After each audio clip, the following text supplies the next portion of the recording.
Hey, dude, it's Dad. It's Bill again. On Wednesday. I forgot to get that soldering iron out. It's a Weller 80. I think it's orange. If you ever having any trouble finding it, just give me a call. Also, there's a lot of soldering tips up to 3/8" rod. I think there's one that has the shape of a chisel that would probably work best for what you're doing. It's one that came with the tool. Anyway, yeah, let me know if you need help on that one. Bye.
Hey, dude, this is Dad. It's 11:05. You just left our place.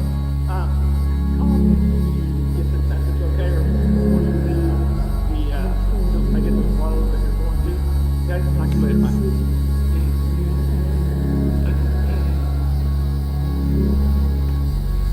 I don't want to place this enormous expectation at all. You don't need a feather or anything to cut off or,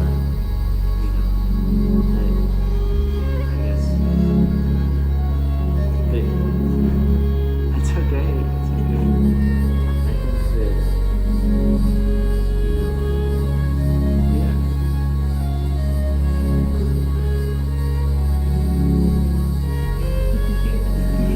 We don't need to, yeah. Let's drop it. You are profound much of the time. You don't have to be.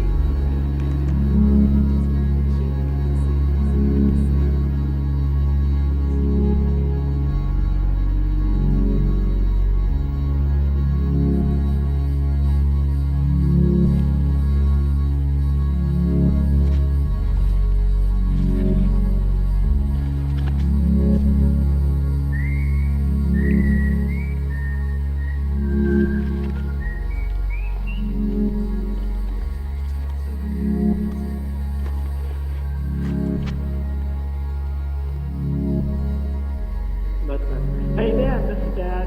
11:30, 11:40. We're getting ready to go pick up the puppy. We're going to come back, leave her in the house, and then leave to go to the Wichita Wildlife Refuge. Let the dog back out. After we leave, she'll try to follow us.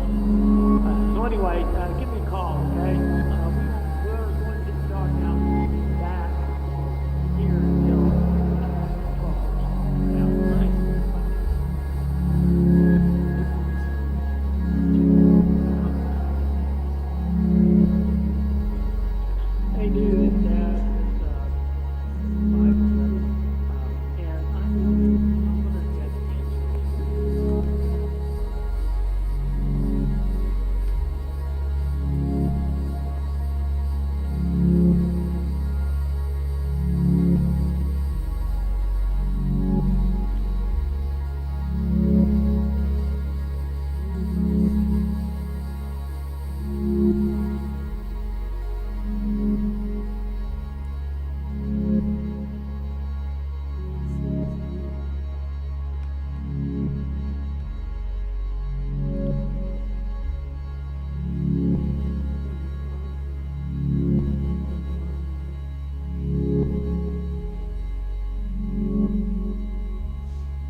Good afternoon.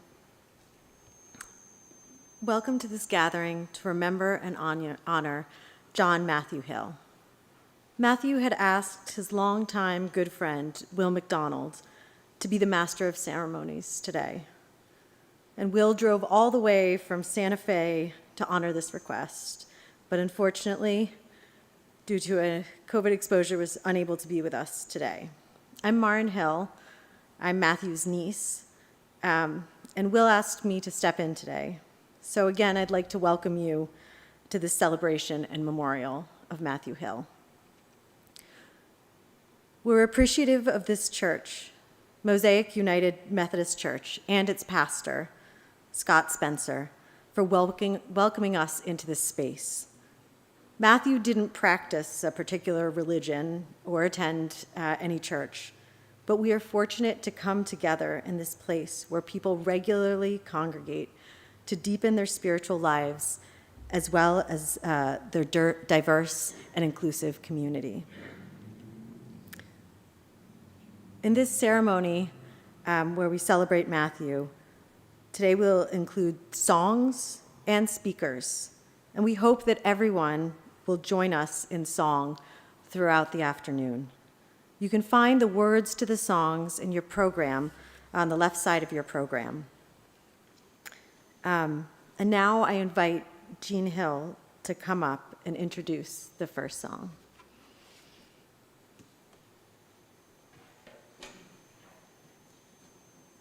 Welcome, everyone. The first is a round to bring us all together. It's one that's well known, called Oh How Lovely. Singers, come on up. We're going to divide the group into 3 parts. So the center, on either side of the center aisle, is group 2. Group 1 is on Jack's side. And group 3 is the musicians that side. Raise your hand if you already know this round. Okay, looks like we have a lot of singers over here. So this side, we have some really good help here to help you follow. So we're going to have the violinist play through the melody 1 time, then we're going to sing it in unison 2 times, and then we're going to break into parts and sing it as a round 3 times. Jack is part 1, so he's going to start it out when we go to the round. All right.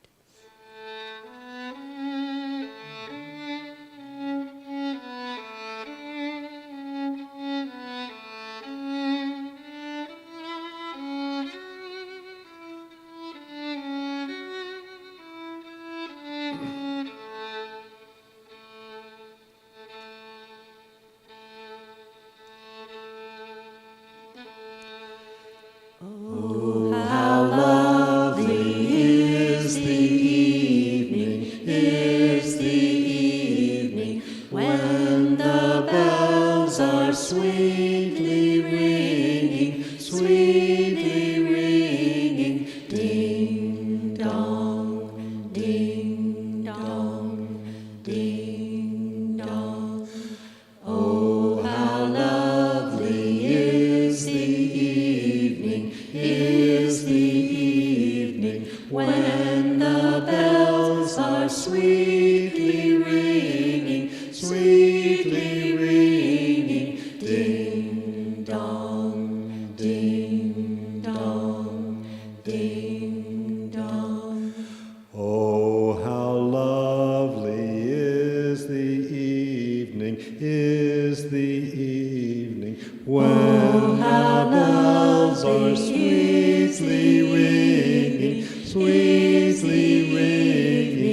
oh how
For our first speaker, we're going to hear a recording from Matthew's friend, Will McDonald.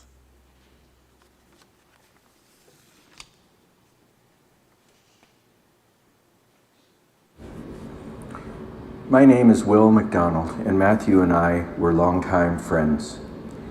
That Matthew wanted me to lead this service is an honor, and I'm truly sad not to be there in person with you all. My wife got COVID, and I'm isolating with her.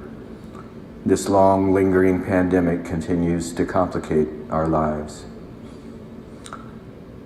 I'm not a pastor or a religious leader, and while I hope we can find comfort today as we remember Matthew, I assure you I have no answers about the great mysteries of life, with death being one of those mysteries.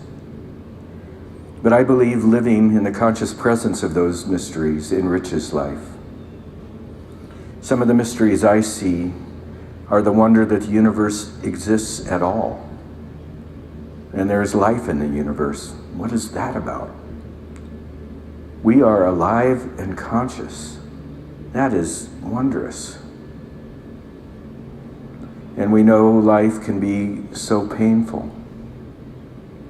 Yet, it feels like the cosmos strives for beauty. And so often the world is painfully beautiful, a gift, a treasure. We are gathered in a church today, but unlike a traditional religious community, we do not all share the same beliefs. In particular, we each understand death in our own way. That is all right. What we do share is a connection with Matthew and the grief we feel that he will no longer be in our lives as the vibrant, living person we knew. Today, some of the songs and spoken words will hint at traditional notions of heaven or express personal beliefs of a speaker that may not align with your understandings. I encourage us to be accepting and open with one another, respectful of how we each experience this loss and live, and how we live with the mysteries.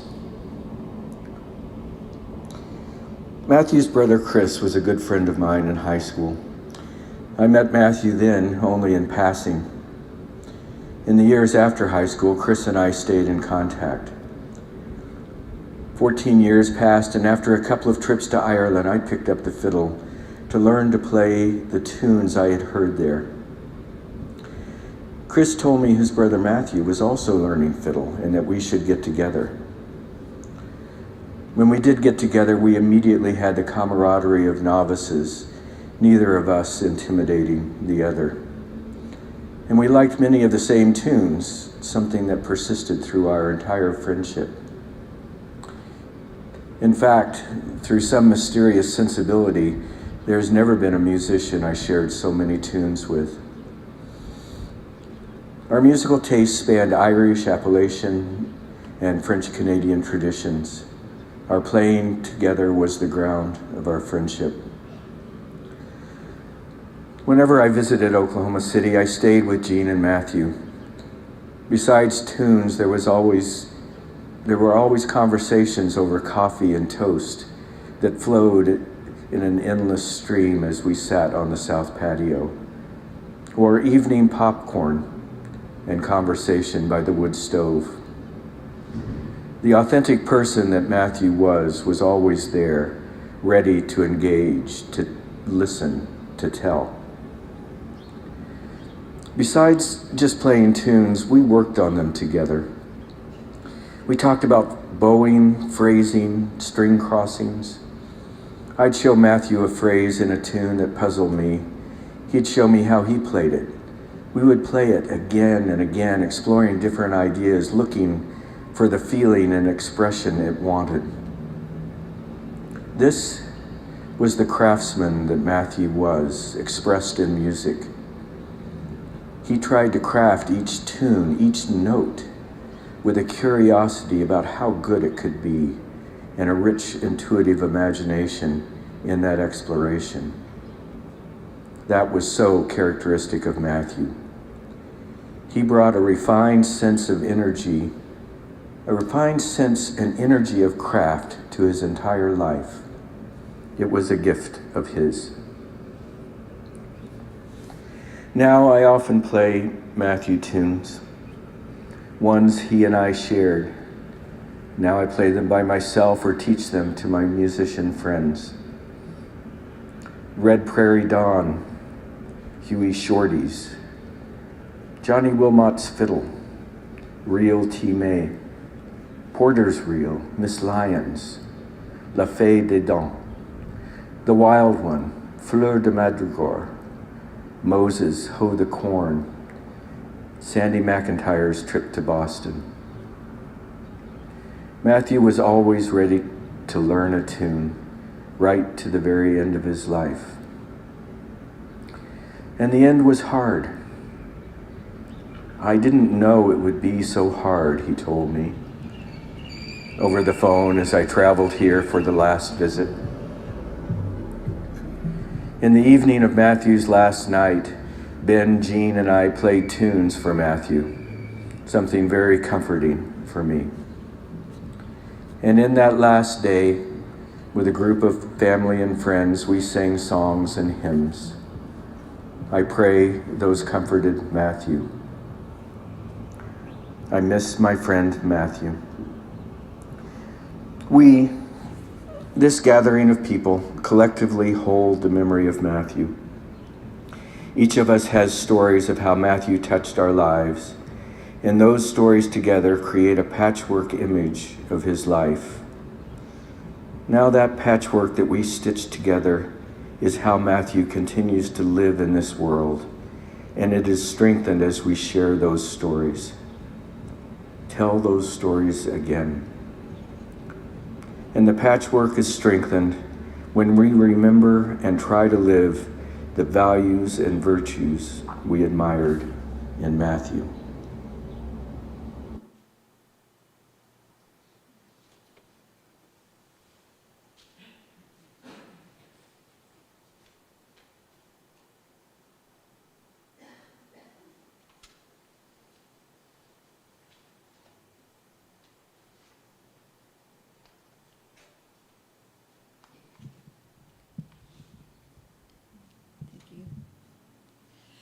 I'm Matthew's mother, and Ben, those last beats of the heart that you played on there made me think of that last day in December of 2021, and the most beautiful part of my life really left me then.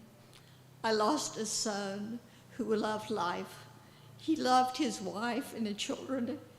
He loved his family and his friends. And he loved the dogs and the fish and the birds. And then he loved me. And so we were all blessed by his presence. That he was a special spirit was early evident to me.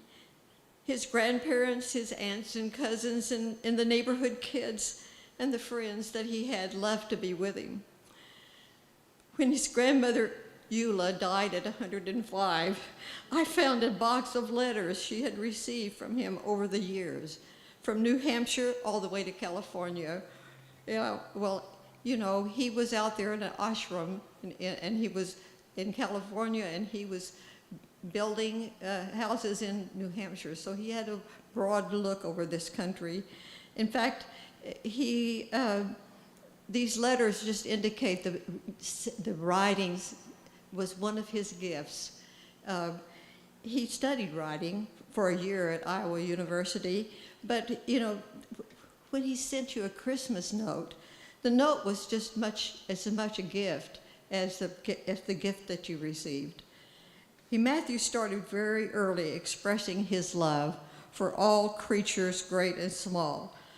I had fond memories of seeing a little boy, not old enough to go to school yet, sitting on the front porch, making a home for frogs and tadpoles. Later, I would take him with a friend to what they called the last creek to find snakes. That was kind of a hard thing for some of the visitors to our house to enjoy. One day, he brought home a very large catfish that he had caught out by Lake Hefner. And this, I'm sure Chris remembers this, but they brought it home and put it in the wheelbarrow full of water. And their dad came out and said, a fish that big can't live in a wheelbarrow. And so he had to make a choice. He could either take it back to the creek or clean it and eat it. Well, you know, he cried as he cleaned that fish. I could see him at the table. But 50 years later, he was still cleaning fish on that same table out on his land, at what we call the land. Chris and Matthew left to go to their grandfather's farm, and they were fortunate. He had a farm south of Canute, Oklahoma, and it was a time to roam free, for boys to go quail hunting and fishing and shooting all the fireworks on the 4th of July that a kid could enjoy, because his father and his uncle had a competition about who could buy the most fireworks. Matthew loved to explore this world. I mean, one year he went to the Pecos Wilderness with his dog and a friend, and they had studied, and they made a stab at living off of the land, you know, whatever there was out there in the woods, they could, and they had read that you could eat pond scum. But it really didn't work out for them. The dog wouldn't even eat it when they fried it. So I remember a day when he asked if he could have his father's violin. Matthew took lessons. He paid for his own lessons, and he did study. He practiced in Eugene. He did. He practiced faithfully, and he learned to play very, very well. And I know that we see that expressed here today. He just added this instrument to the things he loved and put his life into. Matthew gloried in the beauty of the earth, the sky, the water, mountains, rivers, and trees. And he and Chris and Adam had great adventures. They would go through the rocks and the hills of the west and the southwest. And the Wichita Mountains allured him for years to explore many rock-bound trails. The open skies and long vistas called him, and he wore out more. I don't know whether you've seen these Oklahoma detailed topographic maps. They're a book that have every little place is a little road that you wouldn't know would be there. And so he just took those maps and he went all kinds of places, and because he just loved the world, he loved the land. And I cherish memories now that I have of being a sag driver for Chris and Matt on the bicycle trips across the rolling prairies of western Oklahoma. I have been the recipient of many gifts from Matthew, from his building my dream bedroom addition to an old house that he and Jean, and then he and Jean let Don and I build our final home on the 2 acres at the land where they built the beautiful home that they have. Matthew planted, and he mowed, and he gardened, and he created a pond and a little piece of paradise. I miss him so. This is the part that's so much. I miss his coming to sit at my table where we would talk. We would talk about politics, beliefs, God, and books we'd read. We would sit out on the patio in the evening and watch the blue sky, the billowing white clouds, white heron fishing in the pond that he had built, trees blowing in the wind, and frogs and cicadas singing in the background. I love him and miss him and cherish endless, precious memories.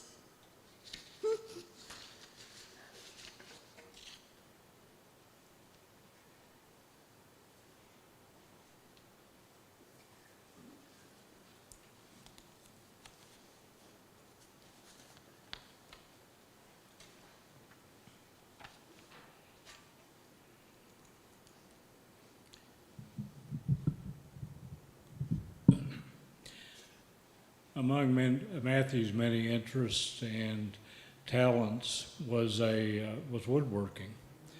And over a period of about 40 years, Matthew and I had the good fortune to work together and on many projects and collaborations with one of the other of our jobs we were working on. We worked in several businesses together. And Matthew is probably one of the best woodworkers I've known among many. He's just an excellent woodworker. And I think the first time that I met Matthew was I worked with Matthew was on Sam Gresham's framing crew. And I almost never, even then, his care and attention to detail was evident. And I almost never think of him during those periods of time that I don't think of his little dog Smoondith, a little black dog, and he'd come to the job site with him and climb the ladder and walk top plate with us. And in the shop, he would lay down on the shavings at the end of the joiner and while we worked, and as we worked, pretty soon only Smoondith's nose would be sticking out of the shavings. And both of our interests, started out, with construction and gradually moved toward more and more finished woodworking, and eventually furniture. And the first furniture project I remember Matthew and I working on was a low sideboard for Joe, and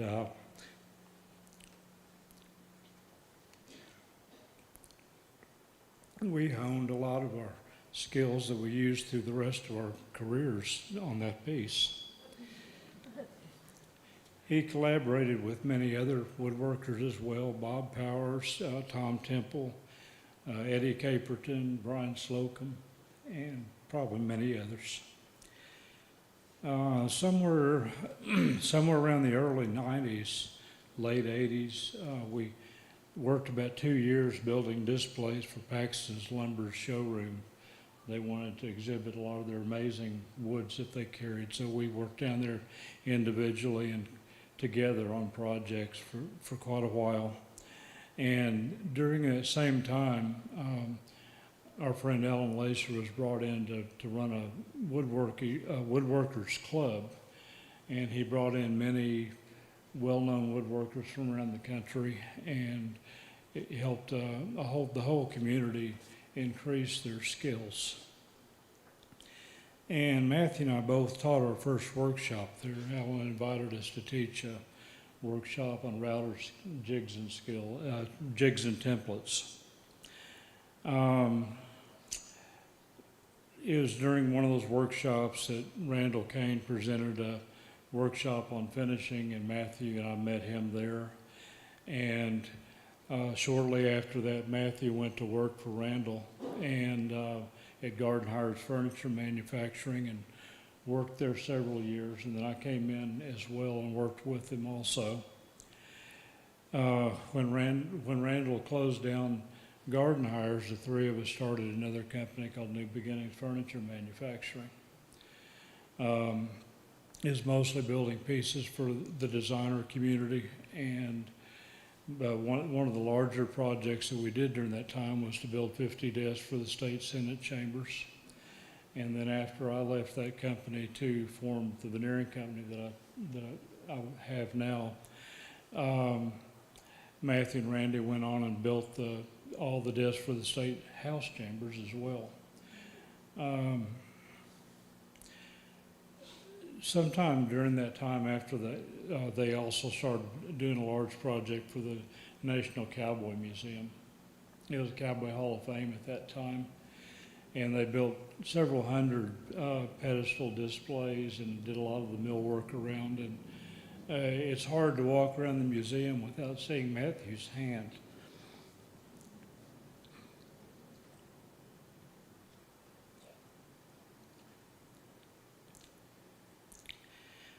After New Beginnings closed, Matthew became a professional turner, full-time turner, He had been one of the founding members in the early 90s of the Oklahoma City Woodturners Club. And just really became excellent at it. He developed a signature style that showed impeccable form, subtlety of design, and he incorporated texturing and carving and coloration to make just some spectacular pieces, and many of them ended up in collections in several museums around the country and quite a few private collections. Sometime during that time, he started teaching some wood turning classes at Moore Norman Technology Center. He traveled and taught for the woodworking shows and started assisting some at Mark Adams School and later taught many classes at Mark Adams. Last year, after Matthew passed, our friend Alan Lacer talked to Mark about setting up a scholarship fund there at the school, which Mark did. And the first scholarship was awarded this last summer.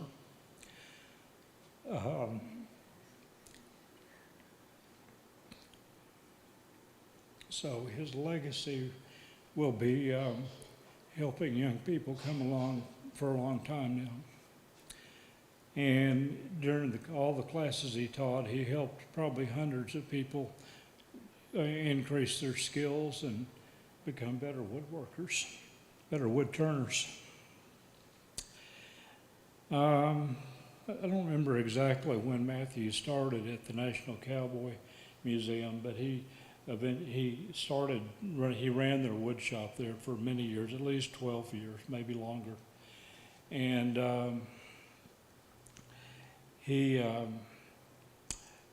many people at the museum have told me that they used to enjoy hearing his fiddle coming from the wood shop on his lunch breaks.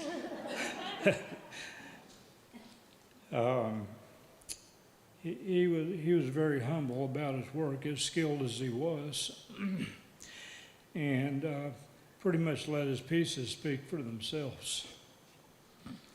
And many people heard them very clearly.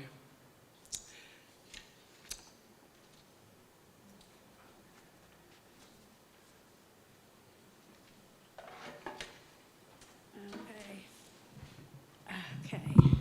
We're going to do a few speakers and then a song. And if you'd like to stand, and so you don't have to sit the whole time, you're welcome to. This is a song called Down to the River to Pray, and the words are on the inside of your program.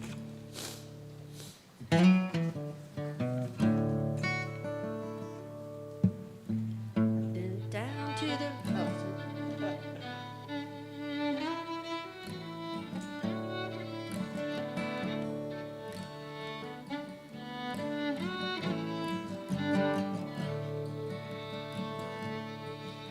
As I went down to the river to pray, studying about that good old way, and who shall wear the starry crown, good Lord, show me the way. Oh, sisters, let's go down, come on down. Oh, sisters, let's go down to the river to pray. As I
As I went down to the river to pray, studying about that good old way, who shall wear the starry crown? Good Lord, show me the way.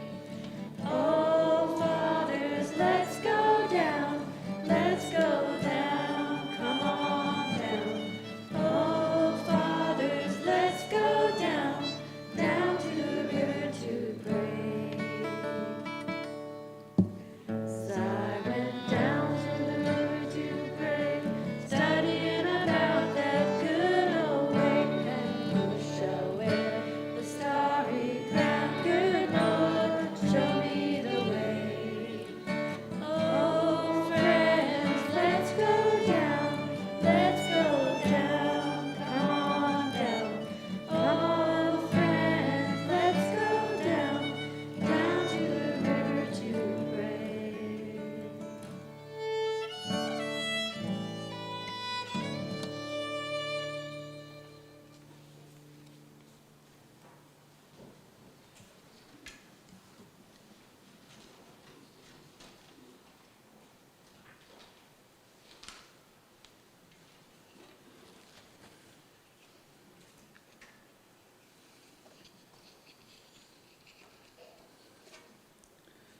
Excuse my hearing aids here. I got to get them in.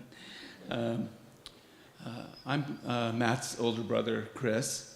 The relationship between my brother and me was very special to both of us. When we were together, we were one with each other and one with the landscape and the people around us. Being with my brother was pure joy, wherever we were and whatever we were doing. I miss my brother so much. His death has been devastating to me.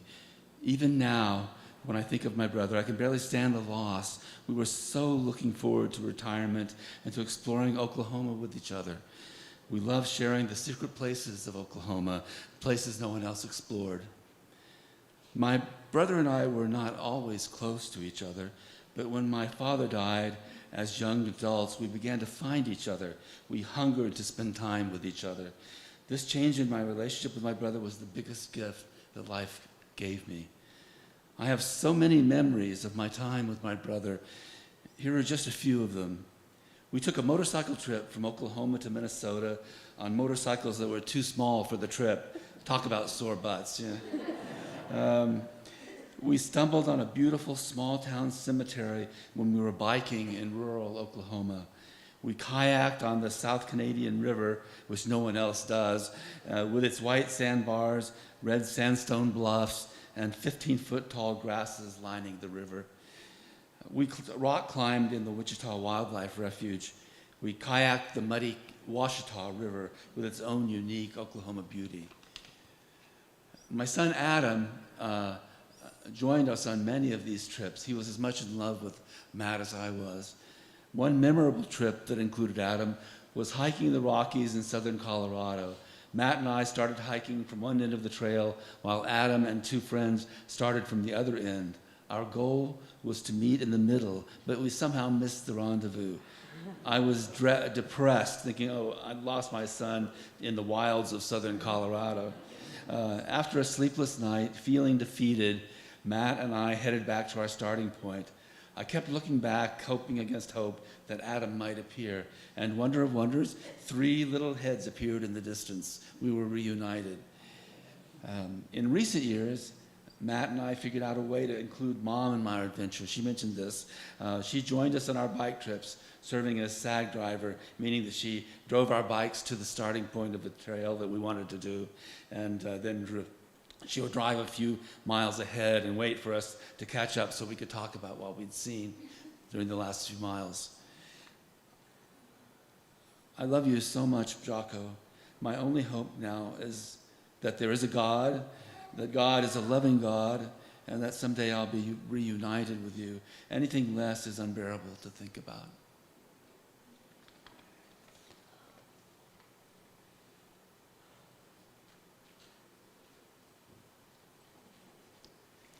My name is Sam Gresham. I'm a friend of Matt's for 50 years.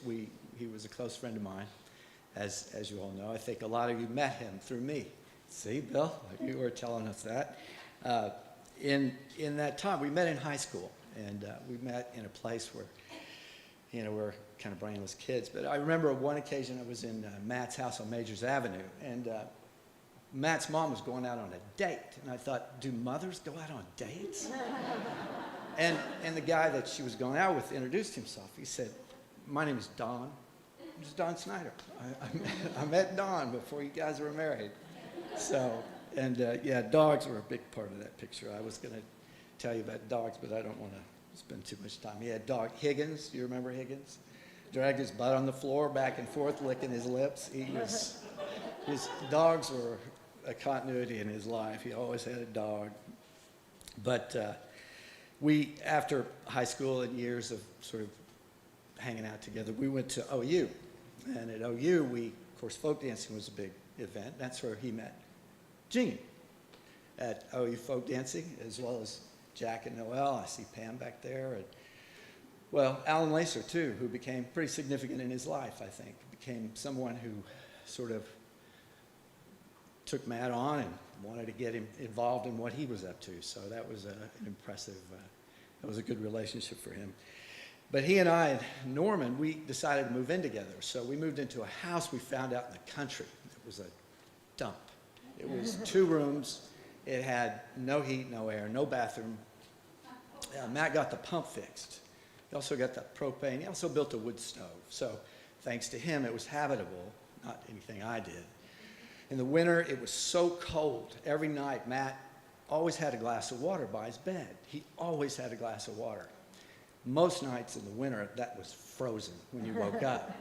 But we had, and I know that kids are unappreciative of things that, as they get older, they think, wow, I missed all that. We had quilts from, I think Eula made them. These quilts were enormous. They were thick, and they kept us warm. And we used those quilts. You'd get under the quilt, and you were warm. It was 18 degrees in the room. You were warm. Get out of the bed in the morning and run in and light the fire in the stove that Matt built. We'd have it all built, ready to go. You'd light the fire, then jump back in bed because it was so cold. And the place was overrun with mice. Matt's direction, he was very neat, very orderly. He made his bed every day. Never missed a day. He made his bed, even in that dump, with 2 of the roommates that weren't so neat, me being one of them. But the mice overran the place. So anytime you had a cup or anything that was upended and you left it overnight, there was mouse poop in the bottom of it. So he said, rule 1, turn the cup, everything has to be turned over. So one night someone left a bottle of oil open and a mouse was found dead in the oil the next morning. So, he said he wanted to make toast. He was big on toast and coffee. He was going to make toast one morning, so he lit we had an oven, and he lit the broiler. We smelled dog food. And so Matt, we were standing there looking at the stove. What's that dog food smell? And this enormous rat came out of the back of the stove and crawled across the floor. We pulled the drawer out of the bottom, and there was dog food, and all of Matt's socks were in the bottom of this deal. This rat had made a nest down there. So but hygiene was a real problem out there. We dug a hole. And again, I'm going to tell you, Matt was meticulous in so many ways. He'd say, that hole needs to be deeper. We had a lot of dogs out there, and they'd follow us to the little latrine we made, and then they'd come back after they visited the latrine, after we visited it. It was bad news. But he always gardened. His gardening was perfect. It was straight rows, right up until the cows ate it all, because someone left the gate open to the farm. We made a pretty nice little garden. But then after the years there, I was married, and we had a life that involved kids.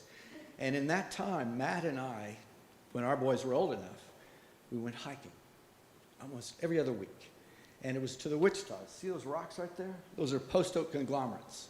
And they come from the Wichitas. And we'd go down, and every time we'd go down, we'd take one. And I have about 30 or 40. So, but hiking turned Benjamin into a mountain goat. He goes up the side of a mountain at remarkable speed, terrifying speed. It's just training from years of being Matt's son. So that was lovely. We camped, hiking, did a lot of that. We had a lot of birthdays. So after married life, I was divorced. Then I got married again. Yay! I was really happy with this arrangement. Anyway, so sorry. Well, my ex-wife is back there. Anyway, so we went to Maine, and Gene and Matt were with us. And in Maine, we had friends of ours had a place on an island, New Haven? Island, New Haven? North Haven, yes. It was beautiful. They'd had it in their family for 100 years, and this was a great place. Gene made blueberry pies for our wedding out of blueberries that were growing wild in the front yard. It was fabulous. It was great fun. So, but once again, they told us the plumbing was bad on this particular house. And so Matt and I went out, we dug another latrine out in the woods so that we could use something. But, you know, the whole experience that we had, of course, we went on to have a life sort of after that where Matthew and Jean came over to dinner every Sunday night. We watched Downton Abbey. We went through that series. Then we did Game of Thrones, Sunday night dinner. But every year, still going to happen, we have Thanksgiving.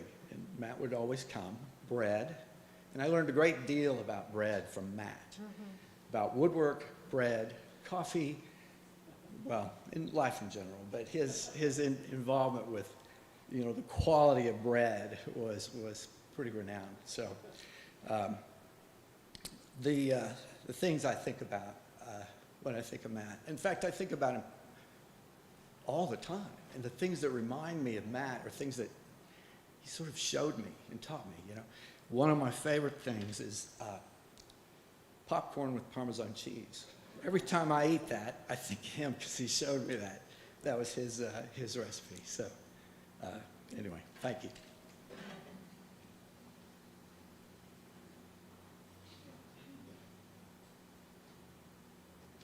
Hello, my name's Alice Bird, also an old friend, but I'm not quite as old as Sam. But I am going to tell two short memories. I shortened one of them so that I could squeeze in the second one. But so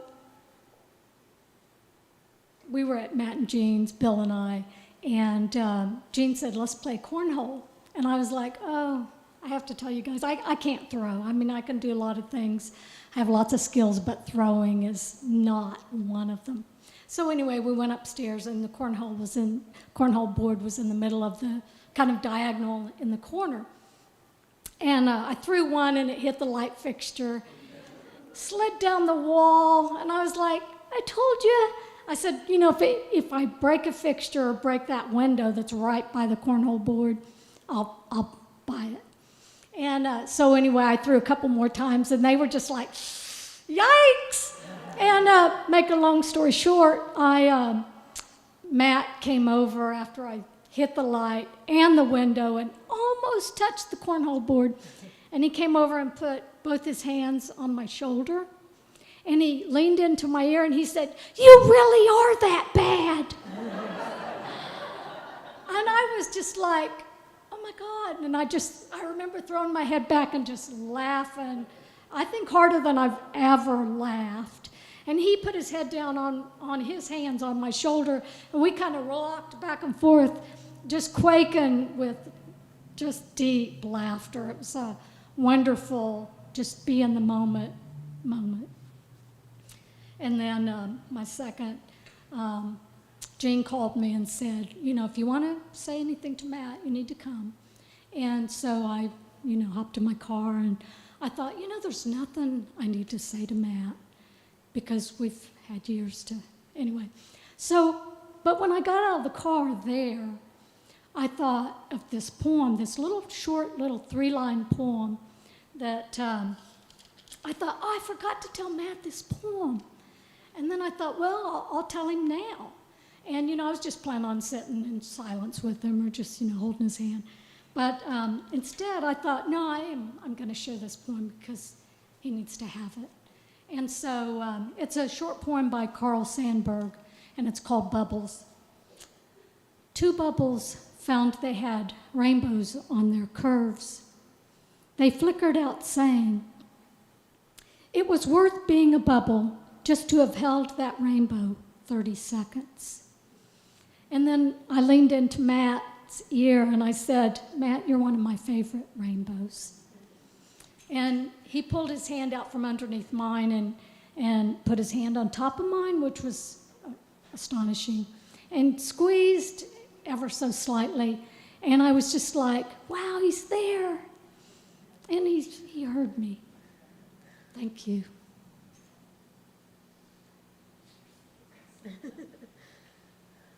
All right, I'm noticing this is taking longer than we planned, so I'm sorry, but hopefully you can endure and hear our stories and help us share Matthew's life.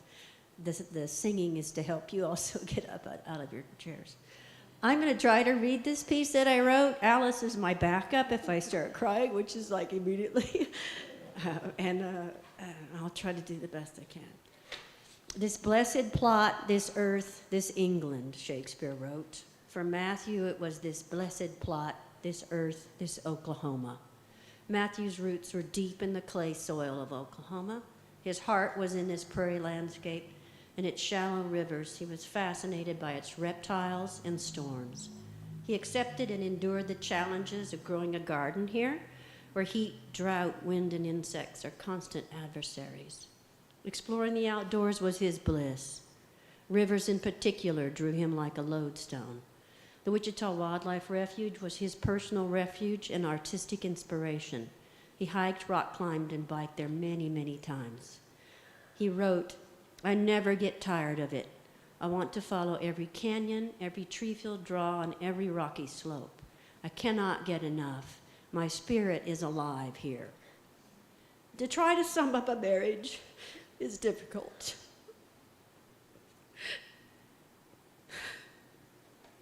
We met in our early 20s through Friday night folk dancing. It was interest at first sight. A slim and quick man with kind hazel eyes peering over wire-frame granny glasses, a thick curly ponytail. From his work as a carpenter, he was fragrant with wood shavings caught in his hair or in the rolled-up sleeves of his flannel shirt. He and I always partnered for a hunkered-down spinning dance called mock. We fit together just right. We always played music together. In summer of '79, we went to a beginning old-time fiddle workshop in West Virginia. From there up to Canterbury, New Hampshire, where we stayed for 2 memorable years. We shared the mystical experience of skating on frozen ponds in the silent moonlight with no one else around. We adopted the first of our many strays, a female lab named Shmunda. Our last fall there in New Hampshire, I made a teepee out of ripstop fabric, and we lived for a few months on our friend's hillside, after first constructing a wooden deck to make a level spot. Technically, this was the first home we built together. Our New Hampshire friends, Ann and George, gave us our nicknames, Luke and Thew. When I want to remember Thew's voice, I listen to his phone messages, which invariably start with, "Hey, Luke, it's me." In '82, we moved back to Oklahoma, partly because Matthew was homesick, and partly due to my father's diagnosis of metastasized prostate cancer, the same cancer that killed Matthew. We connected with the folk dance, contra dance, and traditional music communities in Oklahoma City, forming lasting friendships and playing music and dancing with many of the people here today in this room. In April '85, just a second. My snap is my way of trying to get out of this. My dad died. 2 months later, Matthew and I married. There was joy, pain, sorrow, and tiring work. We grieved over 2 miscarriages and rejoiced over the birth of Benjamin in 1990. 2 more miscarriages. The last one coincided with the death of my mother in '94. In 1996, Lydia was born and completed our family of 4. Parenting and providing for our children became our focus. For much of our married life, we worked on building our houses. We completely gutted and remodeled our first house, turned the garage into a workshop. We bought the land on Ridgeway Road in '98, began building our second, much larger home there, 2005, from the ground up. From our first acquaintance, we played music together, and truth to say, I concentrated on an accordion to help him with his rhythm, which improved a lot over the years. Matthew had the unique ability to tap and bounce his feet around while playing his fiddle, which sounds unexceptional, except his feet would be beating out a totally separate rhythm from the music. I have a video of this phenomenon. I remember his raw, humorous spin on every conversation, his sweet smiles and funny faces, the multitude of hugs we shared over the years. I am grateful, snap, for the love and the bond we had during our 4 decades. Snap, snap. Lately, I've been thinking about placing my left hand on Matthew's left shoulder blade, slipping my arms around him and embracing him from the back.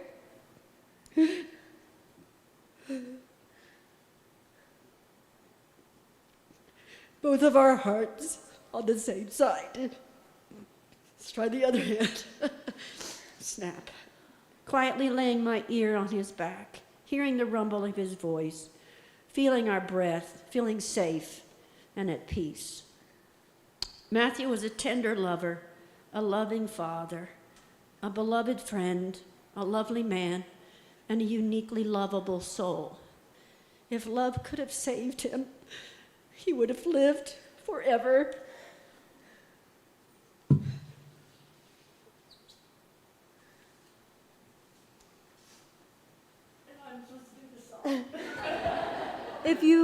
If you feel able and you'd like to, please stand up and we're gonna sing the next song, I'm Gonna Walk.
My name's Ben.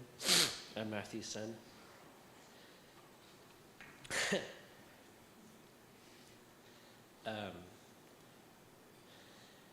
In my earliest memories of my parents, it's hard to distinguish who did what, who sang to me and held me, who paced gently around the backyard on a sleepless moonlit night at our house on 37th Street. But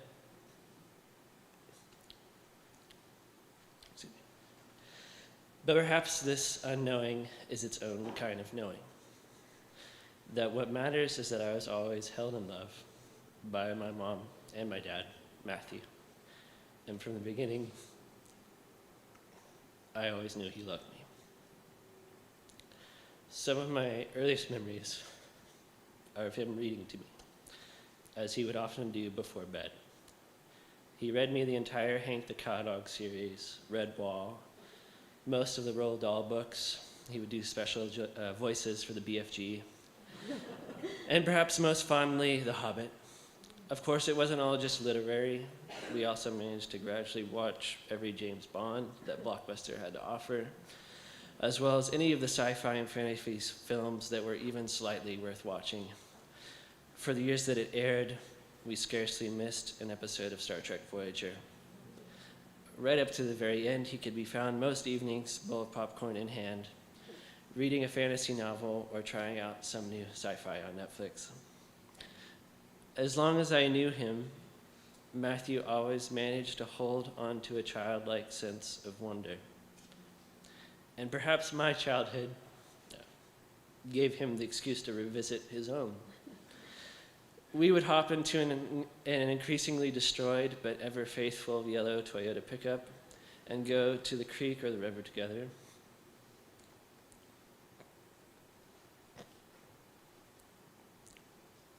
Each with our net to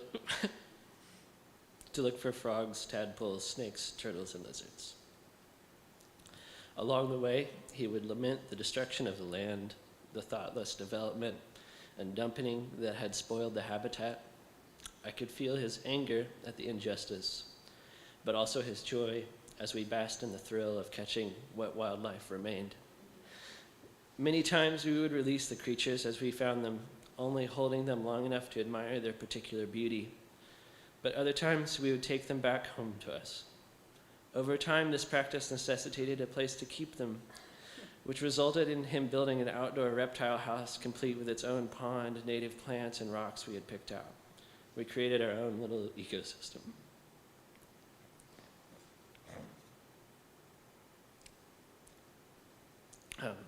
When winter came, the reptiles migrated to the front part of his shop, where there were accompanying takes, heat lamps, and myriad containers of baby mice and crickets to feed them. Eventually, my interest dwindled, and asking him about it later, neither of us could remember exactly what happened to all those reptiles.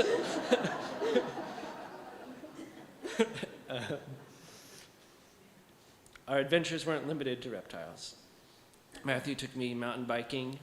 He introduced me to rollerblading. He took me on canoe trips to the Illinois River, where we would hunt for arrowheads and the surrounding bluffs. And we went on what feels like countless hiking trips to the Wichita's and camping trips all across the state. Really, what Matthew loved was the outdoors. A notorious rubbernecker, he would stare out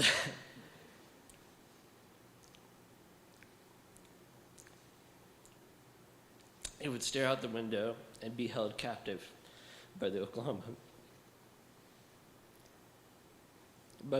landscape, in which he could discern an endless beauty between the flat lines and the brown prairies and patches of woods that held the trees that he so loved to name.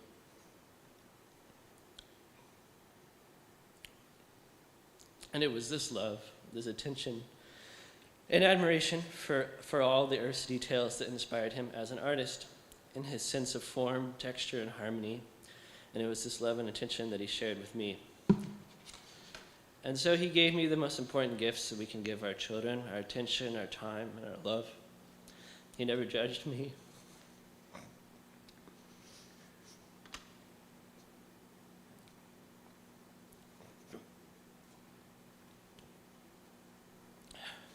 He never judged me or made me feel less than.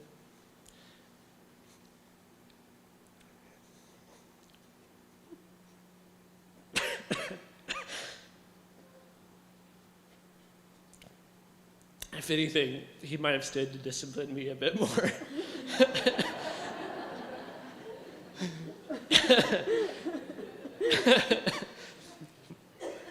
But discipline was never one of his strong suits either. He taught me to enjoy things, to appreciate things.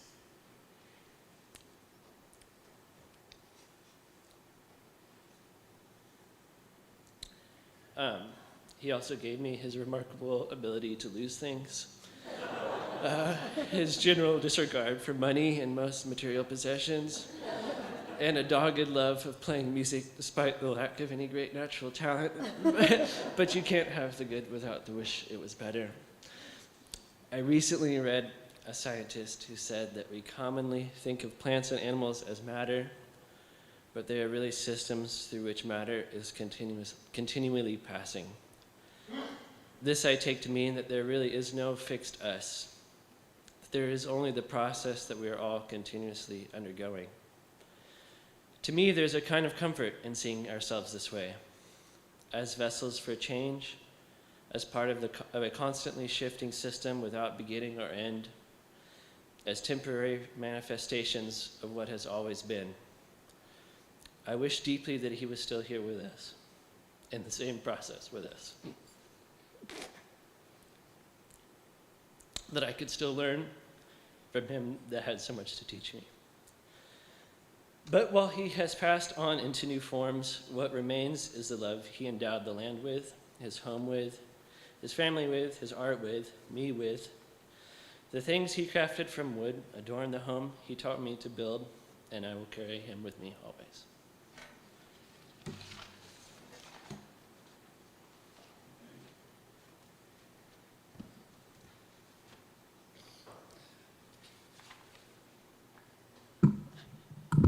Yes, thank you. Again, I'm Marin, and I'm Chris's daughter, Matthew's niece. My Uncle Matt had an incredible curiosity and love of life, which inspired everyone around him to share, as you can hear from all the stories today. But he particularly awed me as an artist and as an adventurer. And while most people are aware of his fiddling and his brilliant woodworking, I always loved his writing. In high school, Uncle Matt once wrote a short story that was so clever and creative that his teacher didn't believe he wrote it and accused him of plagiarism. My dad used to tell us this story with great admiration to illustrate the creative talents of his younger brother. And decades later, Matt confirmed to me that he did in fact copy that story from a Playboy magazine. But regardless, he was an amazing writer. And I know this because of the letters he wrote, which my Grandma Jo mentioned too. Each Christmas, along with a gift, each of us would receive one of these letters from Matt. And our family always would read the letters out loud. We'd barely be able to get through the first 2 pages, laughing at all of his self-deprecating accounts of his previous year's misadventures. But on the last page, our voices would crack and we would break down crying. Because Matt's funny stories and anecdotes would give way to deep truths, both about himself and sincere wishes for me, for each of us, that made me feel seen. Matt instilled his love of outdoor adventure in my brother Adam and myself, and brought it out in my dad. Some of the adventures, as you will probably hear from Adam, were not always perfectly planned, but I always made it home the better for it, after basking in the mud in Lake Murray, floating down the river in an inner tube, or learning how to fly fish. I didn't see Matt for years in my 20s, but I always felt close to him through those years, which I owe to his heartfelt desire to stay connected regardless of the distance. I feel so grateful that I got to reconnect with Matt in my 30s. I'm so happy that I got to share long dinner conversations, music jams, hikes, and bike rides with him. I love that I got to share my partner, Ben, who I fell in love with for his way of with words, his music, and his love of the outdoors. And I'm so glad that Matt got to play with my son Levi, killing algae in Lake Eula and making Hot Wheel ramps with Levi. I miss Matt, but I'm so, so grateful.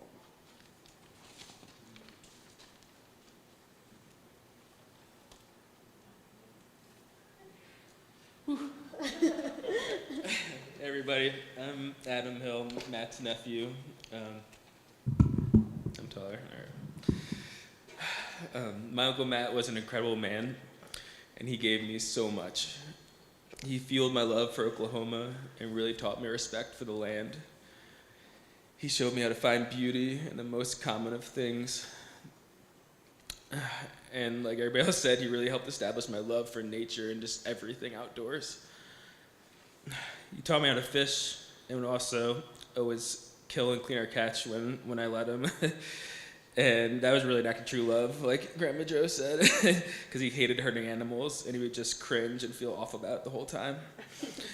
That man just brought me so much joy. My parents even tell me that when I come back to Philadelphia from childhood Oklahoma trips, I'd be depressed for a week thinking about the times there. I just love spending time with him, whether we're on epic backpacking trips or on long 13-hour drives to New Mexico, chatting away, or digging giant holes in Grandma Joe's backyard. Really giant holes. And actually, some of the best times were just sitting around the chimney in the morning and drinking coffee and eating toast. And he did really ruin me on toast, because after eating butter-smeared sourdough broiled to a crisp in the oven, I can never go back to regular toaster toast. One of the biggest things he instilled in me was my love for exploration and adventure, and that was an amazing gift. This came in the form of looking at a road map and seeing 2 bridges where you could put in and pull out our kayaks. Or it was leaving the trail to explore little slot canyons in the Gila Wilderness or other places. Or hiking up to the top of a mountain in the Wichitas and then boulder hopping to find our own route back down. I did fall and break my nose the last time we did that, about 6 months before he died. But it was still really fun. And also just it manifests itself in more mundane ways, like getting off the interstate to explore little towns when we were on trips. And for some reason, buying trash cans full of roasted hatchery and chilies in New Mexico one time. By no means, like my sister said, were these exploits always well planned or prepared for. I feel like his wallet was always missing. And his keys. I can't believe his keys are at this memento table over there. I don't know how they lasted that long. And he always forgot something crucial on bigger trips. My dad told part of the story, except I think you forgot. You're remembering it wrong. But me and my friends and him were going on a trip to the Wyoming Wilderness in Colorado, and we're hiking 4 days in from each way to meet up and then hike out. And they got very lost, surprise, surprise. And they also had the other half of the maps that me and my friends needed to find our way out. So we waited up with this pass for a whole day and above tree line in the Rockies, like pretty brutal.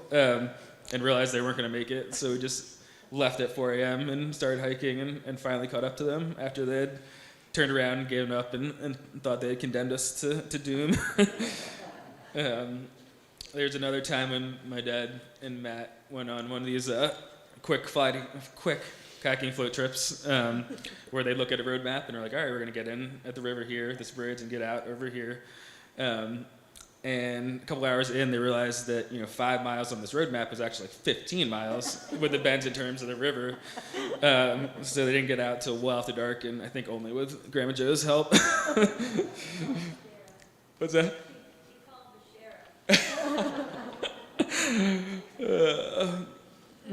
I think he told me this other story of just him one time when he was exploring a riverbed, I think down by Lake Texoma. And not realizing he had wandered onto someone else's land, was just confronted by these gun-toting landowners, like wanting this vagrant man off their property. He would definitely just get into a lot of trouble. And it's crazy that a man that at times is so impulsive and unconcerned with these details would also spend hundreds of hours creating some masterpieces of woodworking, or weigh every coffee bean out to the last one to brew a perfect potted coffee. And actually think back on that story about the trash cans full of green chilies. I think that was my dad's doing, because Matt was not a man of excess. He'd always be like, do we really need a dozen donuts for 3 of us? And would definitely judge us for getting the plate-sized burgers at Mears by the Wichitas. But it was definitely all out of love, and I think he enjoyed being there for some of those excesses. And he just found so much pleasure in the little things, and his love and his lust for life help fulfill all of us. I miss him so much.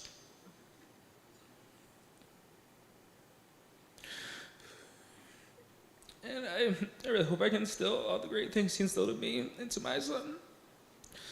But it's going to be a really hard task. I love you, Matt.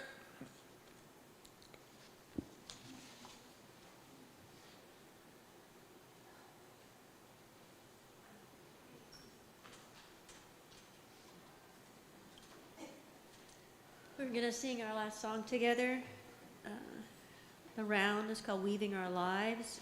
When we were singing Around, Matt, at the end, we were looking for songs that were appropriate and express what we were feeling. And we found this one. And the violin's going to play the melody, unison twice, and then we're going to divide into two parts to sing it through as around 3 times. So your half is following Jack when we break into round, and this house, which has fewer people, you're going to really sing it out.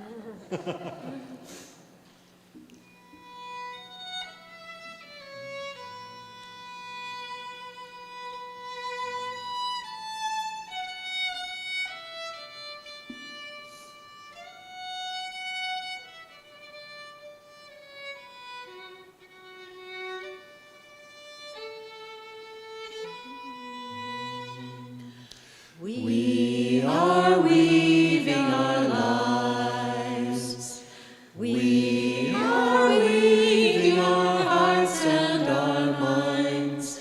We are weaving the bright and dark threads of our journeys through. We are weaving our lives. We are weaving our hearts and our minds. We are weaving the bright and dark threads of our journeys through. We are weaving our lives. We are weaving our lives. We are weaving our hearts and our hearts and our minds. We are weaving the bright and dark threads of our journeys through. We are weaving our lives. We are weaving our lives. We are weaving our hearts and our weaving our hearts and our minds. We are weaving the bright and dark threads of our journeys through. We are weaving our lives. We are weaving our lives. We are weaving our hearts and our weaving our hearts and our minds. We are weaving the bright and dark threads of our journeys through.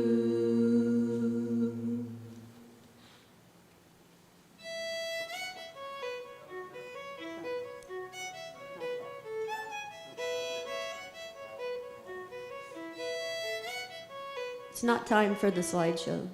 Okay.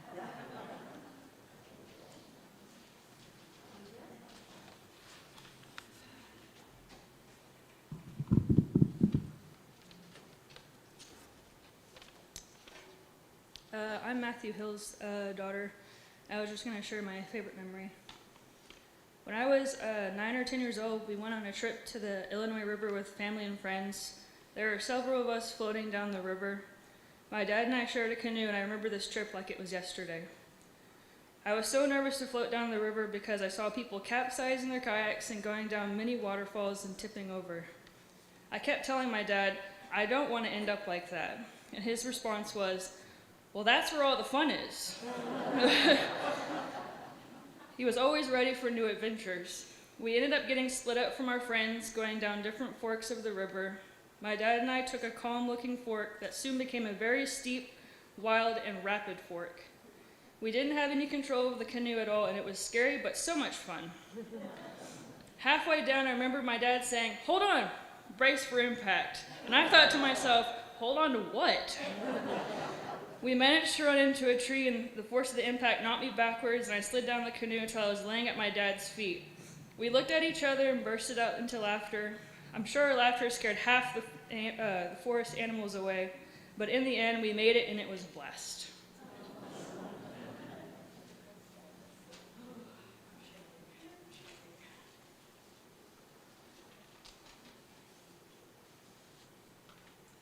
Hi, my name is Diana Simone Pietri, and I am one of Don Snyder's 3 children, so I am Matthew's stepsister. So as I was contemplating on what to say today, I decided to write my thoughts to Matthew in a letter, so I'm just going to read you that letter to him.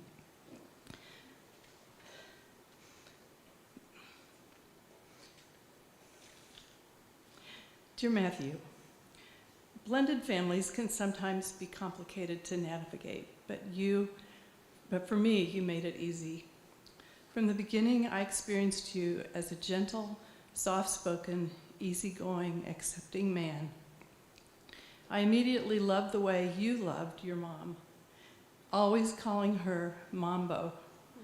And that awareness only grew over the years and made my mom's heart smile and love you for it every time I heard you walk in the door and say, hi, Mambo. I didn't really know you very well in those early years of my dad's and your mom's marriage, but I admired what I heard and knew of you. You were a free spirit in so many ways, not always bound by the expectations of men in our culture. You and Jean came back to Oklahoma and later bought the land. I loved hearing about the land and the dreams for the land. And then those dreams began to become a reality. I saw and loved all the pictures, the digging of the pond, the building of my dad and Joe's home, and the building by you of your home and Jean's home. It was completely amazing to me what you could do. I loved coming home to Oklahoma to visit over all those years, and through those visits, over many dinners, got to know you better. You were a talented woodworker, and as the years went by, you began teaching workshops at the Mark Adams School of Woodworking in Indiana. I live in St. Louis. It was a long drive for you, and my house there in St. Louis was a perfect quick stopover. By that time, we were good friends, and I loved having you stop on your way to Indiana. You would arrive late, we'd have a glass of wine together and catch up. In the morning, we'd have coffee. I couldn't make it as perfectly as you could, but it was coffee. Some toast with butter and jam before I went to work and you got on the road to Indiana. My 3 wiener dogs adored you, and you allowed lots of licks and kisses and lap time. It was a comfortable and fun time for me, and I was grateful for those quick visits. Lastly, Matthew, the summer before you died, I came to Oklahoma with my daughter Marie and my 4 grandchildren. You were sick, but that day you rallied, and you gave them such a fun, memorable day, teaching them to fish in your pond. They loved you and had such fun that day. It was precious. I have wonderful pictures of that day, and I will never forget it. You were a gentle, loving, sweet, caring stepbrother, Matthew, and I miss you so very much.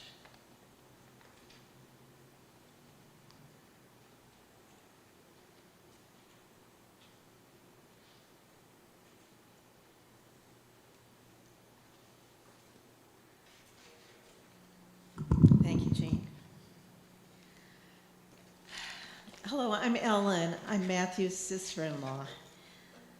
I remembered Matthew along with Chris, Martin, and Adam as they spoke today, and learned other things from others of you.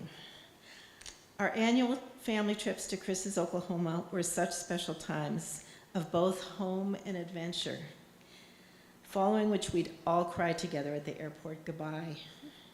I feel so lucky that I married into this family that knows so well how to laugh and love.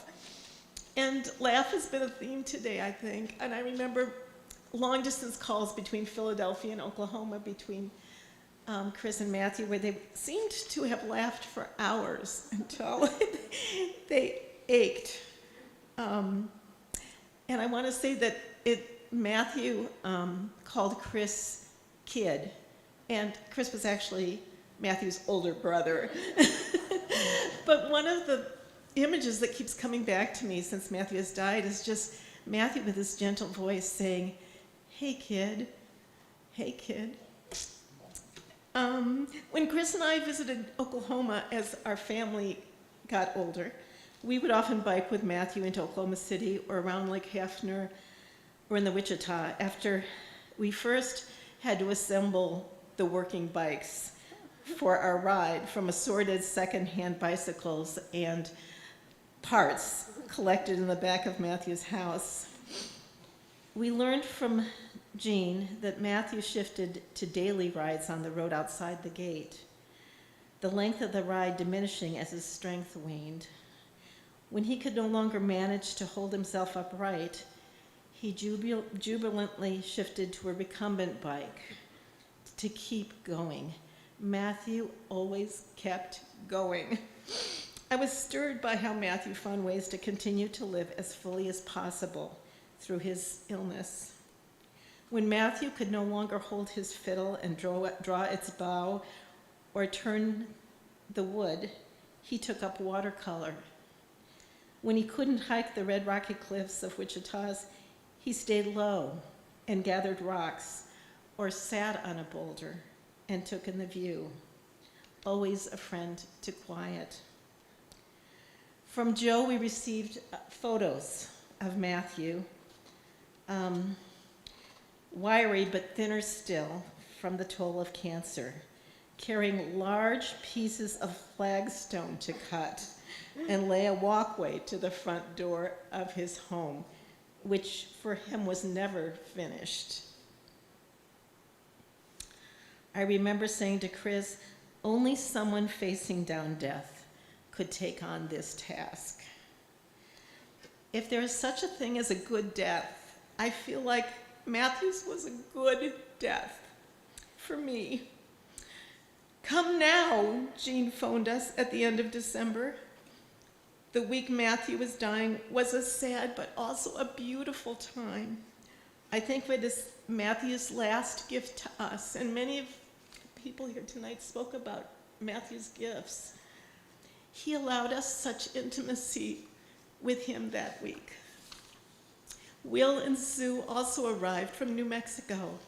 Jean constantly tended Matthew's catheter and medicine, communicated with hospice supports, and monitored Matthew's need for rest or company. It was a physical time. Jean and Will and Benjamin bathed him. We took turns sitting with Matthew, swabbing his mouth with water, wiping his brow, massaging feet and hands and chest, reading Mary Oliver and Wendell Berry to him, sharing our memories in Matthew's presence, and sitting in shared silence. Joe's kitchen was the center for cooking. Food was carried across the span of land from Joe's to Matthew's and Jean's house. Matthew, now nauseated by the smell and taste of food, sat across the room, but in range as we gathered round dinner. Jean and Benjamin ensured Matthew could travel outside, wrapped him up and wheeled so he could breathe fresh air, see his garden, and feel sun. Adam pushed Matthew as we walked in the sunset on the road outside his gate. the dogs running back and forth in the fields, down the road, and around us. It felt like a sad but a very good time of being together. Matthew's body was wasting. He drifted in twilight wakefulness, speaking little. Benjamin asked, "Is there something else you want?" And Matthew responded, "To see my musician friends again." Jean immediately made calls, and by the next day, there was a circle of musicians at the house, playing the traditional music Matthew had in stronger times played with them. Jean and Benjamin played also. The next day, musicians returned, and Dana passed out songs for us all to sing. In the terrible awesomeness of life letting go, I experienced beauty. Matthew died as he lived, fully. And today we gather and remember with music again.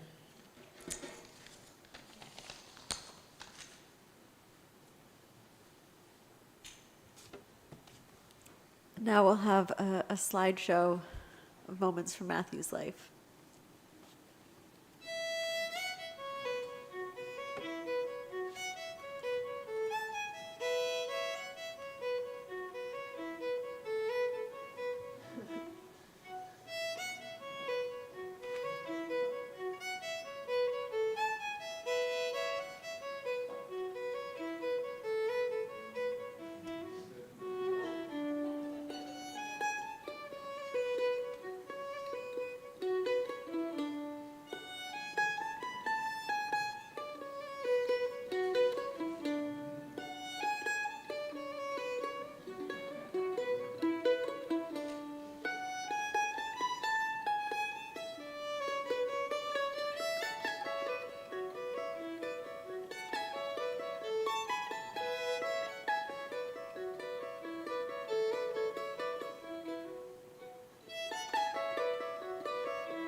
I invite everyone to join us in a moment or minute of silence and reflection.